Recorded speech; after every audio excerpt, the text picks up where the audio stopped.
Hello, George Fox family and friends. I am Sho Baraka, and today we will be talking about AI and the Tower of Babel.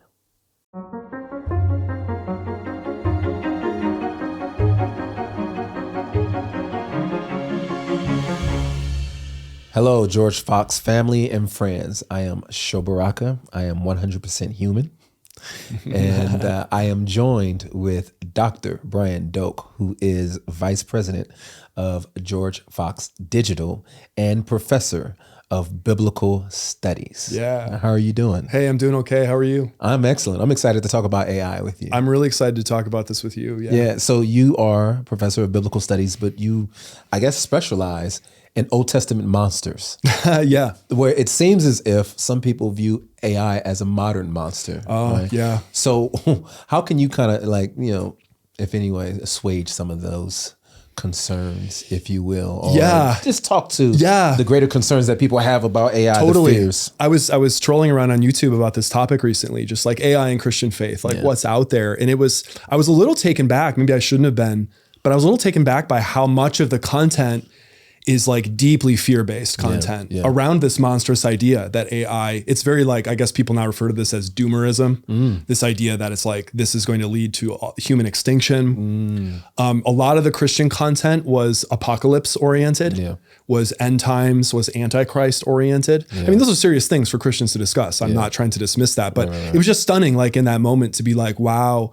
So from a Christian perspective, I guess my first reaction to that was that in Christian creeds, like the Apostles' Creed or any of these creeds, the second coming of Jesus Christ is like a really important future event. It's mysterious. Yes. I don't know that any Christian can say that they know for sure what that's going to look like, but that's a really important moment in Christian theology, the second coming of Jesus Christ. And so I felt a little bit concerned, I guess, as a Christian to see a lot of Christians try to rush into the space and try to force AI into this end times kind of scenario. I felt a little worried about that. I didn't know really what kind of theological or biblical justification there was for that. I feel like as Christians, we are compelled by our creeds and our beliefs to await with hope for the second coming of Christ, but not to replace that with fear-based doom and gloom, secular ideas of apocalypse and technology fear.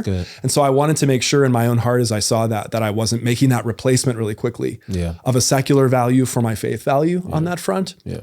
I don't know, does that make sense? It does make sense. So what I'm assuming is that you're not going to be leading the charge of the new Luddites. That's right. No, I mean, I probably feel like a lot of people, like I see you're wearing, it looks like that's an Apple Watch. Yes. I love this kind of technology. There's something about what it means to be made in the image of God. Yeah. I think that is, we are tool makers. We make things. And this comes up really early in scripture as well, that people start to develop culture, develop tools and metal making and things like this in cities. And yes, it comes after the so-called fall or the first sin. Yeah. And it comes after Cain's murder in Genesis chapter 4 is where you see this stuff come up. But it does occur, and it seems like something that's naturally human and a way that we express our creativity. So I think I want to be appropriately fearful, or not fearful, but I want to be appropriately concerned about the right things, but not rush in with fear. The rate of change that is happening within technology is quite extraordinary. So it does, what excites you about that, but what also may concern you about the rate of which things are changing so quickly. Yeah. And things are advancing. You get used to something and then, half a year later it's moved on. Right. Isn't that wild? Yeah. I had this thought the other day while I was at the dentist. This is kind of a strange thought, but bear with me. I have a point in mind here. I was having something fixed in a tooth. I've had teeth, repaired, replaced, all kinds of stuff. I've had bad teeth since I was little.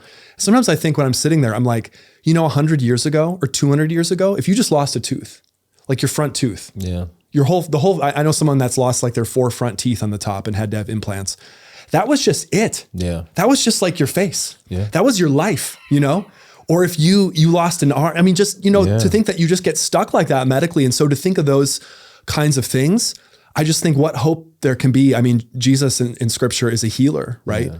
Does miracles. I was just reading this morning in the book of Mark about these healings of these demoniacs and of the woman, who had this blood problem and just all this stuff. It's so to think of us walking in Jesus' footsteps and becoming medical professionals, healers, there's this huge potential here for for this kind of technology to benefit people. I mean, we want to see it used rightly. We want to see it used to we want to see it used with equality, and we want to see it not cost so much money that like nobody can afford it. Yeah. So that excites me a lot. I think that should just excite people. But also I think like a lot of people, there are these huge question marks about what it would mean to be integrated with technology in some kind of way, like in your brain or something like that. It's like, could you then like hack my body? Like you could hack a computer. I don't think anybody really knows how that's going to work out. And so I understand that concern. I definitely share that, even though I'm excited about some other things. So we're gonna get to a couple of things that you just mentioned. The academic space has to wrestle with AI, right? Like, ChatGPT, everything, Midjourney. It's changing the face of not only academia, but just professional spaces in general. What do, or how should educators like invite this stuff into the classroom? How should business or organizations invite this into the classroom or into their spaces rather than like trying to fight against it? Because it's here. It's going to happen. People are going to use it. Yeah. And for students as well. Yeah. How do they use it for their benefit and as a learning opportunity, not to completely forfeit their actual, thinking, critical thinking, but how can they use this for an advantage and a benefit as well? Yeah, I love the tone of that question too, because it assumes like there are those positive uses. I think the first thing that we all jumped to, and definitely I did as well as a professor, was just like cheating. Yeah. Like it's just like punitive, right? Like I became the police, like who's using this in the wrong way and how can I stop them and ensure the quality, and that's definitely real too. I saw a survey today. I think it was about high school students, but it's really fascinating. And the survey was on a blog called The 74. They do news stories about this kind of stuff. And they basically said that their survey showed some surprising things about how students are actually using it. Teachers are fearing it's cheating, right? Yeah. And there was some of that, but the bigger use was actually students trying to basically find out things about their mental health and ask about how to deal with problems with their family. Yeah. Which I thought was like really stunning that it could be seen as a tool that way. Obviously, as people, we want to see as parents, fathers and mothers and counselors and mentors, we want to see those conversations happening with us too, right? Yeah. Not just with a machine, but the idea that somebody could go there and begin to get some kind of handle and some kind of thoughtful way into a problem. And what that content is, obviously we don't know, and it could be different for every person. I mean, I think in classrooms, there are kind of two approaches that I think have been helpful for instructors or professors or even high school teachers to think about. One is like a structural kind of solution, which is to ask the kind of assignments that are really easy to use ChatGPT in the wrong way to do it.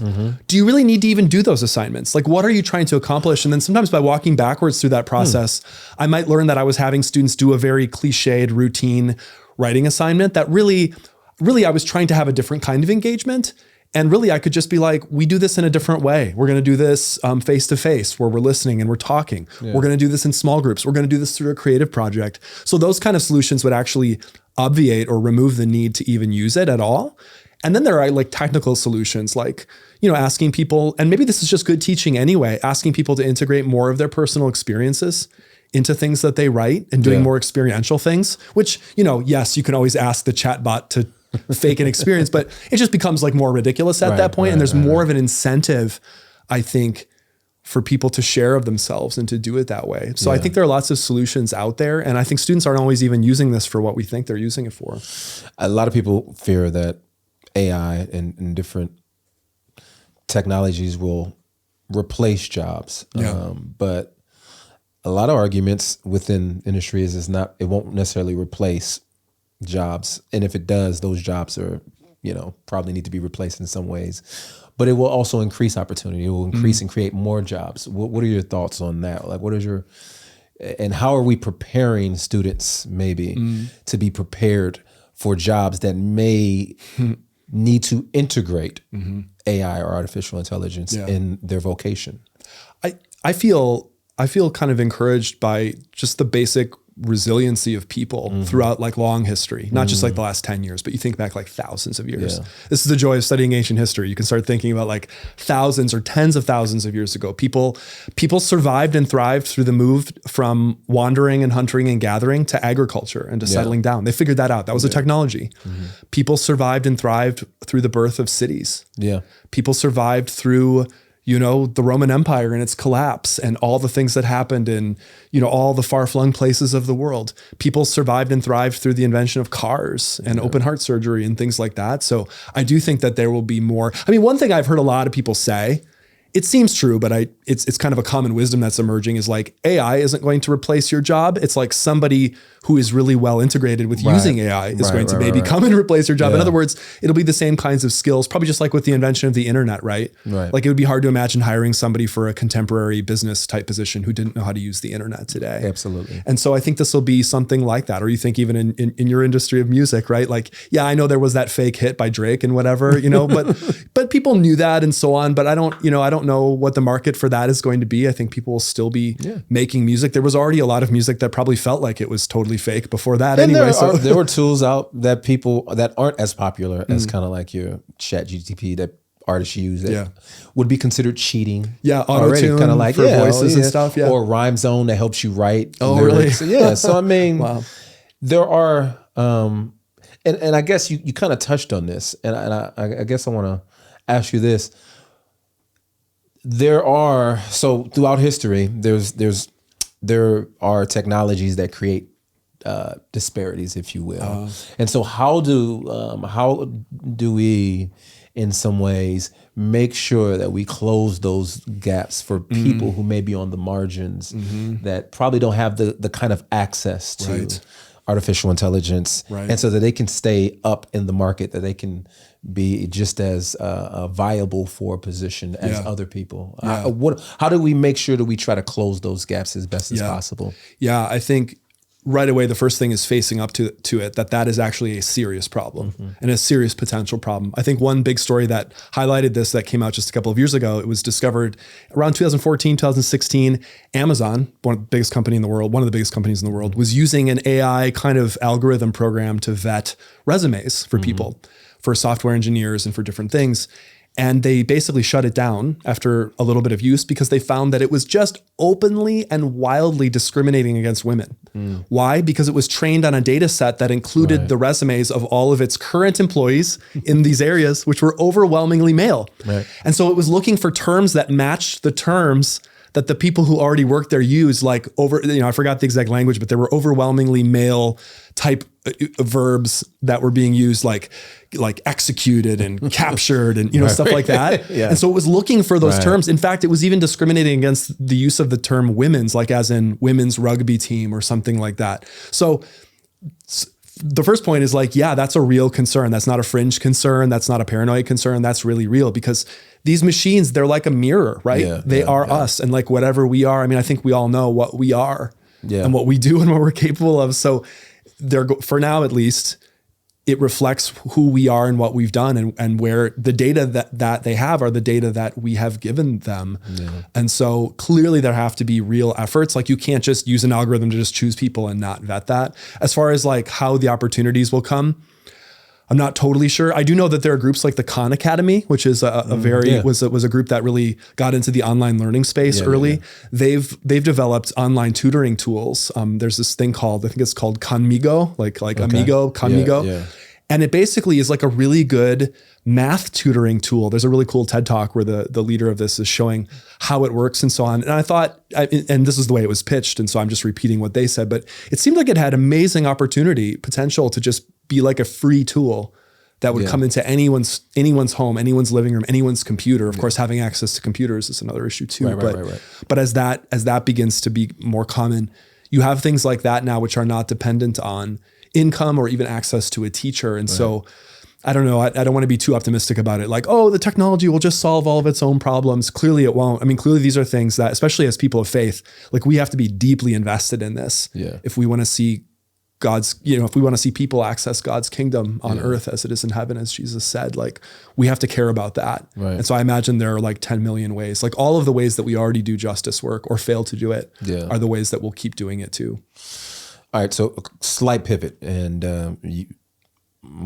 this is a reach. This may be a reach. Yeah, go for it. Old Testament scholar here. Right? So Tower of Babel. In some ways is the human desire to extend itself to a place where God has not allowed or designed humans to get to, if you will. Yes.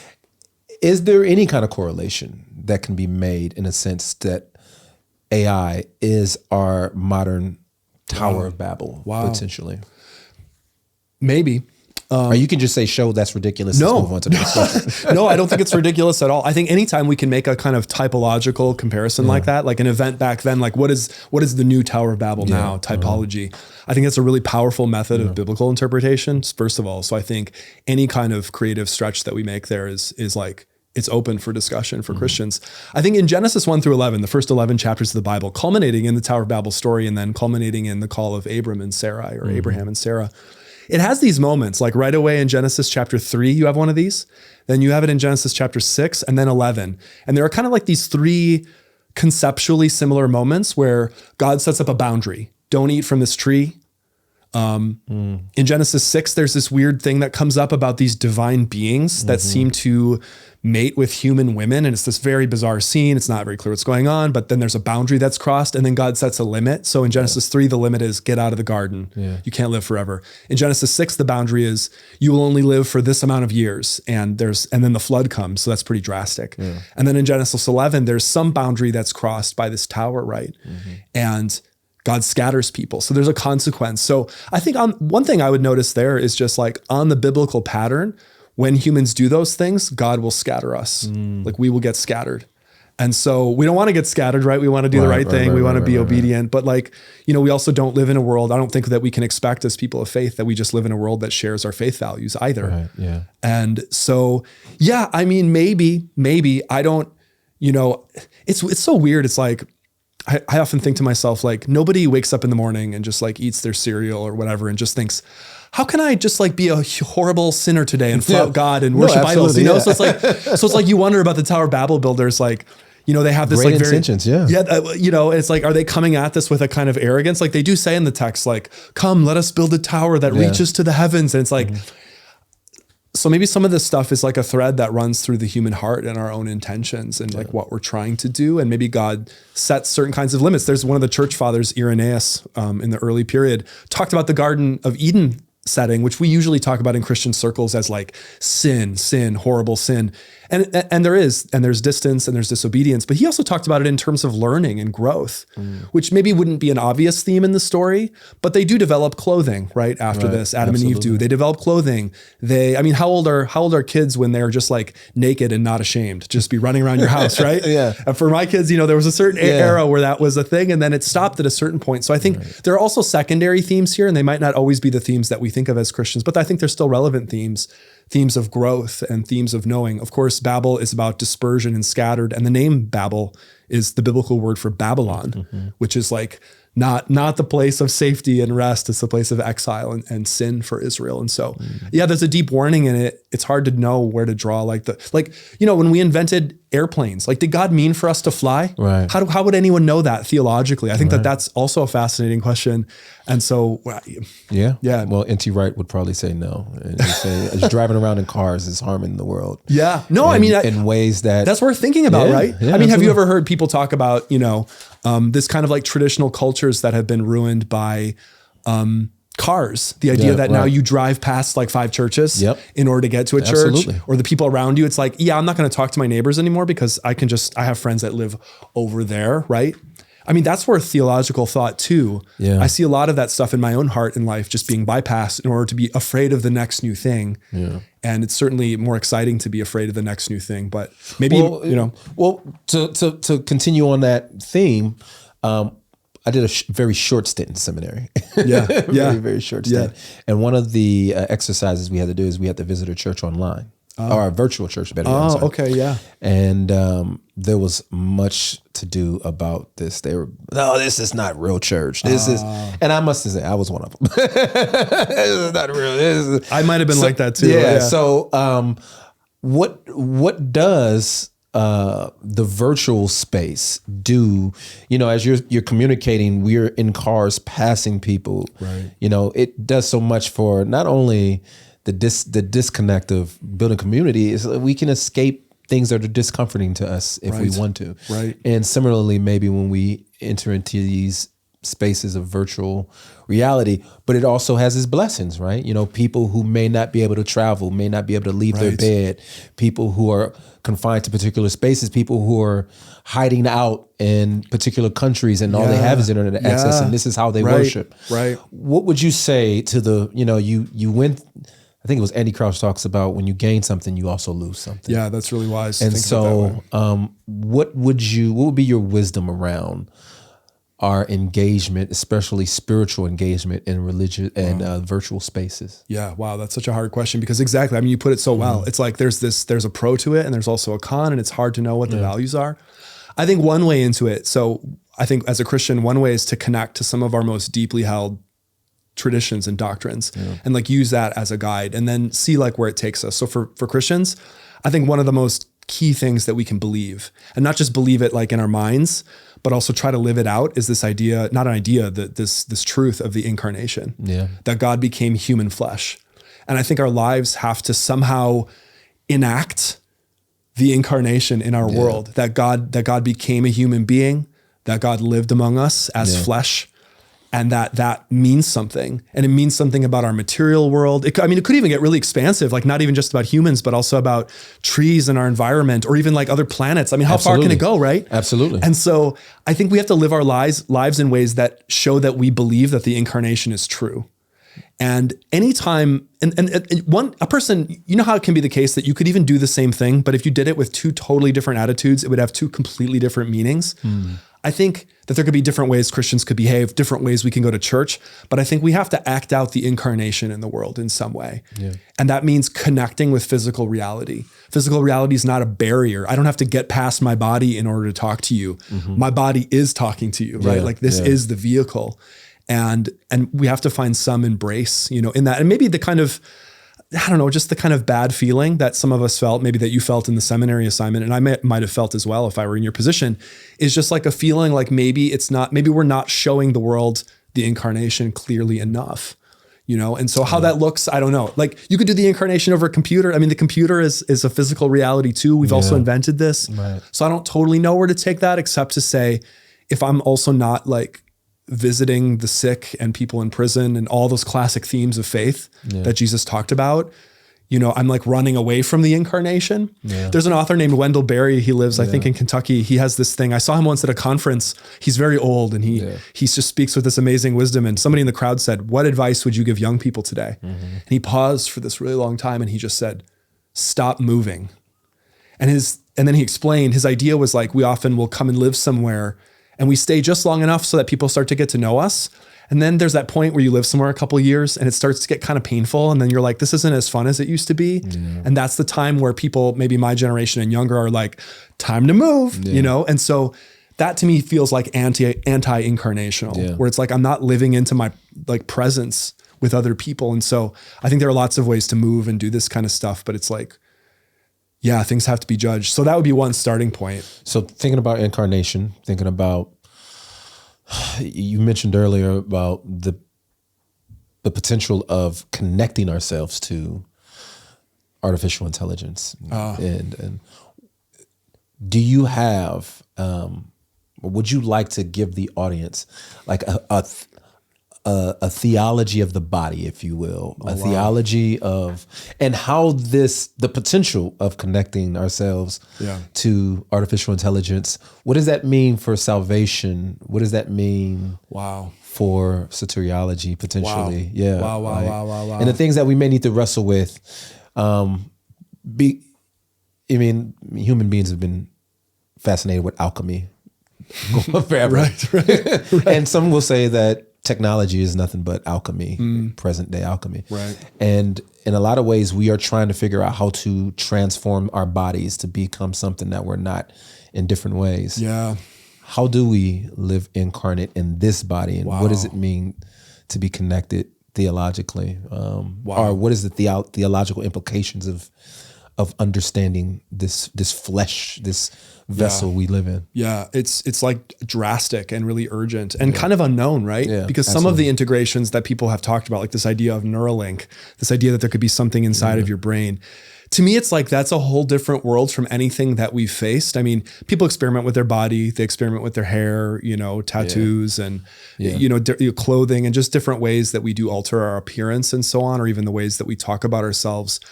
But to integrate technology in our bodies, I mean, the first thing I think about too, and my understanding is just not good enough yet. I'd like to get there to the point where I could speak better about this. But like, think about something like having artificial limbs or an artificial heart. Yeah. It's like, we've already kind of crossed this line. I often wonder, like, what Christian ever like really truly like in their prayer, like asked the Lord if the Lord was okay with like an artificial heart, so it's like, in some ways this stuff has kind of already kind of come past us. And there really was theological wrangling about this. I think so. One avenue into this, I mean, this is where I would go, is like just to the early chapters of the Bible. Indeed, the first chapter, Genesis, where we are made in the image of God. Yeah. And I think that this, and God created them male and female in his image. He created them. And it's like this little poem. So there's this moment of beauty there that I think however we think about the image of God, we have to cling to that and we have to believe that that's really real. Yeah. So to start with that. And then, Christian theology has gone like a lot of really fascinating directions with this. Like, there was an early Christian theologian I was reading about named Maximus the Confessor, who lived, I think, in the 500s, something like that, 400s, 500s AD, who is famous for developing this theology about, it's seen as sometimes the beginnings of an idea that sometimes people call the cosmic Christ. The idea that Jesus is really like everywhere, not like pantheism, like God is this table, but just that Christ has inhabited our history and our universe in every way as deeply as possible. And there were even luminaries like, there was this French Catholic theologian named Teilhard de Chardin, who had this like really wild idea about like human evolution and God, and we were headed towards some kind of omega point, and it almost starts to sound like singularity kind of talk, like people say, and it's almost kind of frightening. But what encouraged me about it, even if it's not something I agree with or I know a lot about, what encouraged me is that at least there was an attempt, and I wouldn't even take this for granted that Christians are even doing this today, or that I do this at my worst moments, that they were trying to at least connect what they were doing to a theological view of the body, that they were even going through some of these things in prayer or in conversation with scripture or in conversations with their community. So on this one, I don't know. I don't have the highest form of an answer, but I would try to pick, as a Christian, the low-hanging fruit on this, as it were, which is just like the decisions I make about my body and how I talk about myself and how I present myself have to be deeply rooted in scripture and deeply rooted like with my brothers and sisters in Christ, like in conversation with them. And I think anytime I start to withdraw from this, and withdraw from that community, I withdraw from faith essentially. And this is happening. I mean, people are quitting church in ways that we've never seen. I mean, these are the storylines, and it sounds like kids these days kind of talk, but it's really real. And we have to figure this out for our generation and for those who come after us. It's hard. What are some ways that you use AI? Like, very practical, how do you use it? I have used it the most as kind of like an advanced form of a Google search. Okay. So instead of just Google searching, like, tell me about Maximus the Confessor and his views on the cosmic Christ, if I go to AI, it'll sometimes give me more intuitive answers, and then I can ask a follow-up. I've used it in research. Interestingly though, I've used it in some research. There's an academic article I'm writing right now where I used it. It turned out it gave me like totally false information, which I then had to track down. So, these are just basic everyday warnings that people have to have, that this material is not infallible. This material is not God, and like with the story of Babel, like you were saying, God will come down and scatter. Or like with the story of the Exodus, God says to Pharaoh, like, you are not God, like I am God. And so these things are not infallible, and so he comes and crushes computers and that's right. So, I've used it for really basic things like that. And I've used it probably for some ways that people have used it, with just to toy around with it to see like, what can it actually do? But I think in the next couple of years, especially 5 to 10 years, I wouldn't go crazy thinking that there's going to be some major leap in the next like 6 months with this, but the next 5 or 6 years, it's going to get wild. And we're going to have to make serious decisions as a community of faith about what we will engage in and what we will not. And I don't presume to have those answers, but we're going to have to do it. Hypothetical. Let's say I'm your favorite artist of all time. Yeah, you are. Which is, thank you. It's not quite a hypothetical. Let's say that you found out that I wrote a song through AI, like AI wrote the song. Would you feel cheated in any way? I think it would depend on, I would think it would depend on that kind of like parasocial sense of like our relationship, like with you as the artist and me as the consumer. Like I know that there's a recording artist called Grimes, I think, who's used a lot of AI voice stuff and has licensed her songs like openly for AI.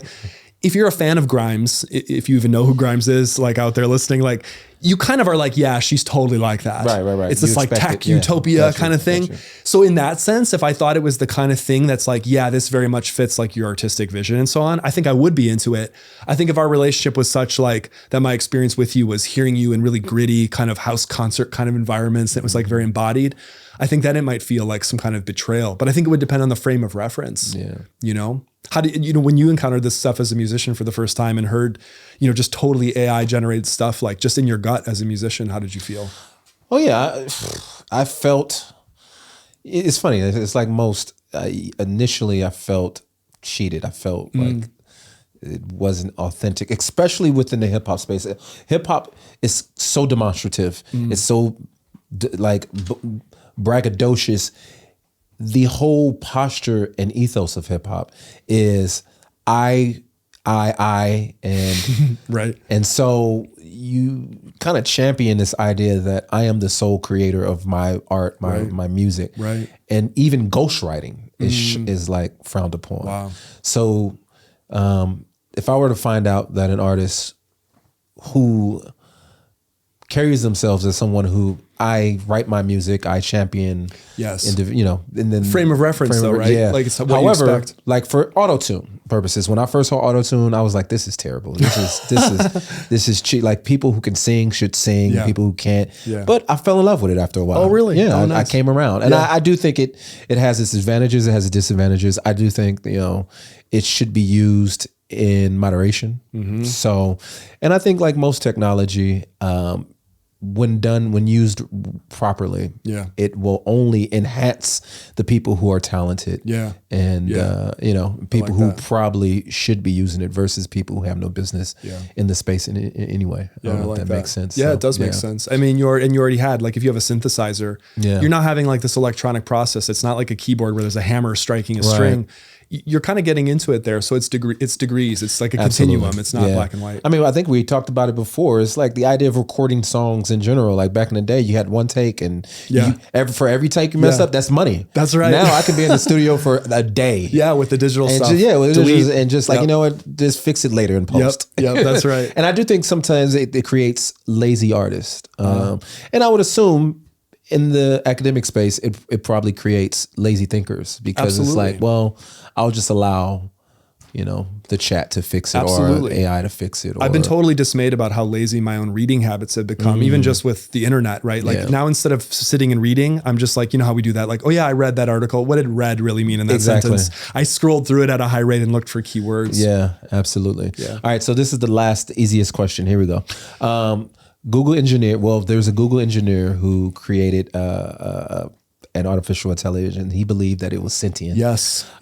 There's a professor, David Chalmers, who argues that AI has consciousness and that at some point within virtual spaces, there should be artificial intelligence that has laws and rights, right? And how do we litigate things that happen in virtual spaces? I guess ultimately what I'm asking is, how does that change our relationship, not only with artificial intelligence, if these things are sentient, if they have consciousness, if they have rights, and not only that, but with one another? How do we connect with one another as human beings? I think as a Christian, first as a human, as a father, as a husband, like I want to approach the world never through a lens of like just abuse and using things, right? And so I think that frame of reference, we would use that for anything, right? We have laws about the treatment of animals. You can't abuse animals. Animals are not humans. So why the distinction? Okay, but there's law there. We have laws about land and about the way that land can be used. And some land is national parks, and there are issues of access there, just all that kind of stuff. And so we have issues around property and non-human things. And so I think it stands to reason that we would have laws around AI. I definitely don't know the answer to that question. Not an easy one, but I do know that no matter what, I mean, all of the Christian values that I have, the 10 Commandments, all of Jesus's teachings, the Sermon on the Mount, like all of that still applies to the way that I use the world. And so I think like when I use ChatGPT, it might feel very private. Like I'm just doing this with a chatbot and it's alone, but it's not private, right? I do everything within the context of my family and my faith. And so I can never just like use, in that like bad sense of the word use and abuse anything on earth. Like nothing is to be abused like that. And so insofar as like our secular laws reflect our faith, I welcome any kind of, way that helps me practice my faith better. But that is the ultimate, I think, goal there. Whether it, totally mind-bending questions though. And this is the kind of stuff that I think as people of faith, like I do worry. I mean, I guess if I have a fear or worry as a Christian, I just worry that like we're not ready for this, that we're not speaking on the terms of our faith enough, that we're not reading deeply enough, that we're not talking to each other enough. And so I want to be the kind of person who does that in the years to come, so that when that stuff comes up, I don't feel attacked or undermined or whatever, but I'm thinking of this truly spiritually within the terms of my faith. So, amen. Yeah. Well, lots of wisdom. I have one quick question before we get into the rapid questions. Yeah. So you have an opportunity to create the avatar that you want. The avatar, Are you going with this very handsome frame? Or are you creating something totally different? I might. Yeah, that's a great question, right? Because there's this whole really interesting conversation going on about appropriation now, right? About like, so it's like, how far could I really mold or bend my avatar to the point where it's like I'm still me and I'm not trying to be somebody else whose body I truly can't inhabit, in a way. Right. But probably all of us should have some experience, even with an avatar trying to, experience the world like somebody else. I think I just have to. I've made those kind of avatars before. They always look terrible, and I'm like, is that what I look like? Or it's like my uncle said to me once. I said, I take bad pictures. He's like, a picture is just what you look like, bro. Like, you know what I mean? Like, so, it's just what you look like, bro. It's just what you look like. So to me, the camera don't lie. I think maybe some tweaks here and there, but I would try to be authentic, but it's hard to say. Bro, don't let them talk to you like that, bro. I know. You're a handsome dude. I'm just too, yeah. All right. So here we go. Rapid fire questions. Yeah. You are on a rocket on its way to Mars with some billionaires. I'm not going to name who these billionaires are. Yep. So on the ride, it's going to take some time to get there. Yep. Do you have one book that you can take with you? Oh my gosh. What is that one book? Yeah. I have to say the Bible. Nope. But they won't allow you to take the Bible. Okay. Ooh. Yeah. Now you're going to force, I have to do like Christian disobedience. I have to smuggle it. Okay. Okay. One book.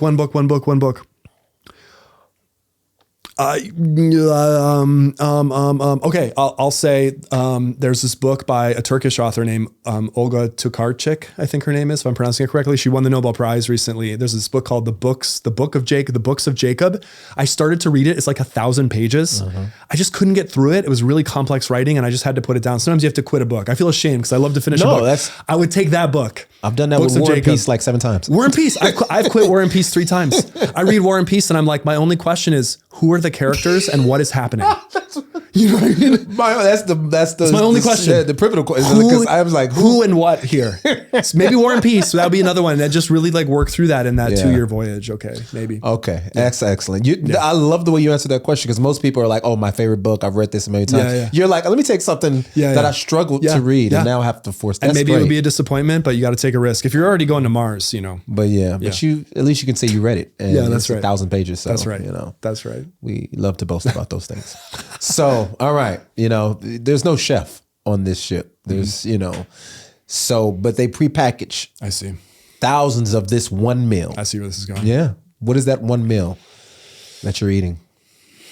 I'm going to go practical on this and say it's got to be like rice and some like form of chicken and some like basic vegetable. Okay. And you just go for it on that. Any green vegetable? Like green. Maybe like I feel like I would never get sick of eating like pea pods, like peas, like snow peas. Yeah. I feel like I could do those for a long time. I was hoping. Do we have to share the food? If we have to share, we can negotiate on what it is. I'm not eating your pea pods, so you can keep those. All right. So they don't mind a little music on this journey. Okay. What album are you taking with you? Oh man. Wow. What album? I feel like the album that I have actually literally listened to in full the most over the past 5 years has been this album called 22 a Million by Bon Iver. Oh. So if I brought that, I would just be replicating my current listening, just that album. He oftentimes sounds like AI. He does, right? That's an example though of somebody using, right? Like, how do you perform this stuff live? Like when you've got all these like weird stuff. So it's complicated enough. I would also be tempted to go like a Mozart kind of direction, you know, like a full, like Mozart's greatest hits or Bach or something. Yeah. Cause you could just like really get lost in that. Yeah. Yeah, absolutely. You know? Yeah. All right. So you have a little time to watch a movie or a TV show. Yeah. What TV show or movie are you watching repetitively? Oh man. So if it's a TV show, can it be like the whole series? Yeah. Yeah. Okay, great. You know, watching Battlestar Galactica on a ship going to Mars, my wife and I finished that recently. I think you do the sci-fi thing and then there's that. So I think that would be good. And I have watched it once though. So I think I would want to try, because I think you got to think about the practicalities of this trip. You're going to have to space this stuff out. I like the way you're thinking. So I would think you're invested in this. I love these questions. This is my life for these questions. That's all I think about. I would just pick a show, like any show that's been like acclaimed. Like I haven't seen The Wire. Can you believe that? Well, my friend, you're talking to the right person. I haven't seen The Wire. I can't remember who I was talking to in one of these interviews, but I raved about The Wire. Okay, see, and I bring The Wire. It's like how many seasons? I think it's 5 seasons. People say it's the greatest show ever made. Not people say, they know it is. They know it is, and because they know, I will do it. And so if I watch like one of those a month or something, that could really get you through. That could be like an event. You watch that episode. And you can rewatch and relearn. Oh my gosh! And let me tell I've you heard it's devastating though too. Would you want to come back to Earth after seeing it? You probably wouldn't. Okay. Definitely wouldn't want to go to Baltimore. So that's tough. Okay. I've been to Baltimore one time. I had a lovely experience. I just want to say to Baltimore people out there. I have too, but I'm just saying, you know. All right. So last thing, you know, we're concerned about your health and your self-care, but you don't have a lot of time because it's cramped. So there's one self-care practice that you are able to kind of like repetitively do. What is that one self-care practice? I'm going to assume that we have access to like water and washcloths and things like that, because otherwise I would say like, you know, being able to wash my body in some way, I think that'd be really tough. So assuming that was part of the package, I'm going to say like a treadmill or an elliptical machine, because I think you got to run, because where are you going to go for a year? You could come back ready to run like marathons from something like that. Yeah. Because those billionaires, like, what are you going to do? Talk to them? Don't you shrink or something as well? Or probably. Do you expand or something? You got to keep your muscles and your bones going. Yeah. If that all went downhill and you couldn't, then it'd be a wasted treadmill on the flight. That'd be tough. Are you a fan of Black Mirror by chance? Yeah, I've not seen like every episode, but it's disturbing, but it's really well done as a show. Yeah. Perfect for this particular conversation. Yeah. Well, ladies and gentlemen, George Fox, family and friends, we embrace the AI. Don't be afraid of it. Hug it like Will Smith in iRobot. You know what I'm saying? It's not a monster. It's not like the Leviathan, okay? All right. Let's give it up for Dr. Brian Doak. Yeah, also for you. Thank you so much. Thank you. It's been a pleasure. Thank you. Yeah, it's really fun.